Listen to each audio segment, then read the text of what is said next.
Sosialisasi tahapan pemilu 2024 kian gencar dilakukan. Satu di antaranya dengan mengunjungi warga Pulau Lailai, Kota Makassar.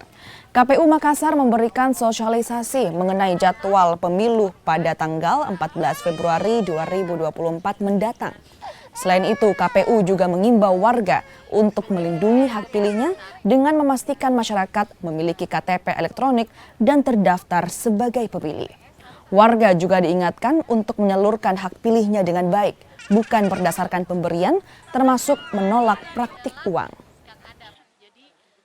Dia sosialisasi ke masyarakat mengenai pemilu yang akan datang, yaitu yang akan diadakan di tanggal 14 Februari 2024. Nah, begitu KPU datang, apa kira-kira yang Ibu pahami tentang sosialisasinya KPU? Yang sempat kami simak yaitu kita harus menjadi pemilih yang sehat dan cerdas. Yang salah satunya yaitu bukan pemilih yang asal-asalan ikut janji-janji partai gitu. Selain itu apa? Apakah tidak ada yang begini seperti apa? Anak pelajar atau gimana, Bu? Oh iya, maksudnya KPU mengajarkan kami supaya kami tidak menerima imbalan karena menurut kami juga imbalan itu tidak seberapa dibanding 5 tahun ke depan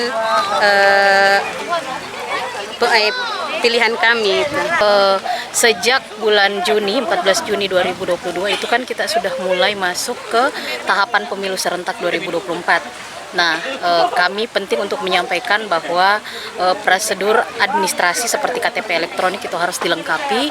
Banyak adik-adik kita yang baru berusia 17 tahun atau belum 17 tahun tapi sudah menikah tapi belum memiliki KTPL. Itu penting untuk kami ingatkan. Tahapan krusial, KPU akan mulai perekrutan penyelenggara ad hoc di bulan 10. Itu kita sudah mulai sosialisasikan untuk merekrut PPK, merekrut PPS. Nah, ini juga penting untuk kami sampaikan, mengajak mereka untuk menjadi penyelenggara pemilu dan prosedur apa yang harus disiapkan untuk itu.